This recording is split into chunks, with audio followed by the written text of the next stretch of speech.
Hi guys, and hello to my YouTube channel. So my name is Oge and you're welcome to Flow to Fit. If you're seeing me for the very first time, do well to hit the subscribe button. I just got in from a walk and this topic crossed my mind and I said yes, I have to research very quick when I get home and then digest the research and then talk about it. Working on the streets, I saw a fat woman, I'm sorry to use that word, that was sweeping the streets of Lagos. And why is she fat? That woman doesn't look like she's earning more than 50,000 monthly, and I believe she has kids. And this is not the first time I've had that thought, so that was why I had to research. I've seen people that will tend to refer as poor and they are fat. So why? You don't have access to money to enjoy a lot of things, and I'm talking varieties of food here and there, so why are you fat? And so I just researched, and the first thing on the points I'm going to say here is what? Awareness, education. They don't know. The woman's body is a science, and it has not been completely understood. She's active, and this person I'm using in particular today is cleaning the streets of Lagos. She's cleaning the road where cars are driving through. Like, her brain, she has eyes on her back, in front, and by the sides. So she's working with all the brain and her hands and her body. But then, does she really have an awareness and understanding of how her body works? Just like when some persons tell you that they exercise but they don't lose weight.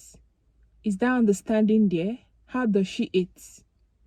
So that awareness and understanding is how people that are learned, people that want to know something, people that want knowledge can do better than she. Because I don't think she has access to browsing and all that. I'm talking even down to beggars on the streets. They don't even take up job roles like cleaning the streets of Lagos. They just sit down. I see them, like in this area that I stay, there's a place I'll drive down to and I just see them there sitting, and some of those women are chubby, they are fat. The second thing is cheap food aren't healthy. Cheap food, for example, now are meals like noodles, rice, spaghetti. I'm sorry, I know that those things are like staples in everybody's home, but I'm just saying, I bet you that those are the kind of meals that they eat every single day. Cheap food aren't healthy, meaning that healthy foods are expensive. We're talking fruits, we're talking oats, we're talking meat, we're talking all those things. Guys, the last time I got suya for my family for 5,000 naira, I don't know where that suya went to. I don't know where that meat went to. The meat finally was like, how many pieces? Just a few pieces here and there. Not that few pieces, but man, 5,000 naira worth of suya goes nowhere again for my family. And I don't see myself getting 10,000 naira suya just for us to. We eat suya at times in my family, and I'm talking even then when I get like 2,000. I think 2-3 years ago. I don't know when last I used to like do suya back to back every night, or twice in a week. And we can't even finish it on some days. We just put them in the fridge and continue the next day. We'll probably prepare jollof rice with it or noodles. So cheap food aren't healthy. The expensive food that they get knowledge on, if they want to start getting awareness and knowledge from, they are expensive. They are healthy and they are quite expensive. They tend to go for quantity over quality. I believe most of them don't even get to cook every day in their house. So they tend to go for quantity over quality. And by that, what do I mean? You'll probably get 4, 5, 6 highest noodles for her to eat with 2 or 3 kids. and everybody should be filled up. If they can break eggs in here and there, how much will that cost? Than if they want to prepare an healthy meal for the house. Yes, they can still find something healthy within that means, but will it go round? So there's always that sensitivity. Go to so place, go and buy this thing, go and buy biscuits, go and buy tea, go and buy, all these fast meals. And then you see someone that is wealthy getting not just a dietitian, getting a chef, getting this, getting that, just to eat the right things for her and her family. So they are disadvantaged also in that aspect. Stress and mental health is another thing. These people suffer. Some of them tend to do 2 jobs, 3 jobs. Some of them live on the street. Some of them have marriage problems. Some of them, their children are not even doing well. Like their kids just turn into something else in the society.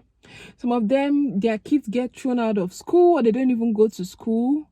Some of them, their kids assist them in carrying out, those roles. And, there is so much stress and their mental health is all over the place. So is it that woman that will come and think about losing weight? Is it that same woman that will come and tell you that, oh, she wants to exercise? Is it that woman that will use her last penny to get a workout outfit? She's stressed already. And then there's something called cultural factor in that research. And it's something like, for example, let's just say cultural factor can be like you are eating, you are filled up, but then you are like, we don't waste food in this house. And you eat that food even when you're filled up and then you're overfed. You're supposed to eat 3 times a day, right? What if these people that I'm talking about end up eating 3 times a day, but all 3 meals are messed up? All 3 meals are unhealthy. What if? And another thing I need to mention here is that these same things that can be a factor for her being overweight as a poor person, these same things, another person does it that is poor but does not have weight problems. So it just boils down now to individual persons as women. You rarely, I can say the percentage is 90 to 10 of a poverty-stricken man and a poverty-stricken woman who would have more weight. Why would a poor man be fat? Why? Like you are poor. It's the woman that is most often fat, even when she's poor.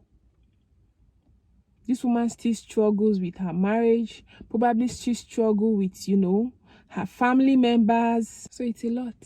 If you're going to judge a woman from her body, I think this is just a call. This is just a call. Even while we are up there, we're trying to do everything within our means to look good, to feel good, to eat right, and, do all those lifestyle. I think when you see a poor woman that is fat, and then you see a woman that, is trying to be better, that is also fat, you would know what to say. You would know how to talk to her. Because she might still put all those efforts in and still struggle. So you guys, give this a thought. Let me know. Drop something in the comments. Have you had this thought before? I had this thought even before I recorded this video. So I had to now come back today, do this research and said, let's talk about it. Have you had any other experience with someone that is struggling and is still fat? And then you're like, oh God. Let me know in the comment section. I definitely love you guys so much. Like, this is a very sensitive topic. Talking about somebody and using the word fat and then poverty in the same sentence, it's not really cool. But then these things are there. It's a struggle, guys. I love you guys so much. Do well to subscribe and I'll see you on the next one.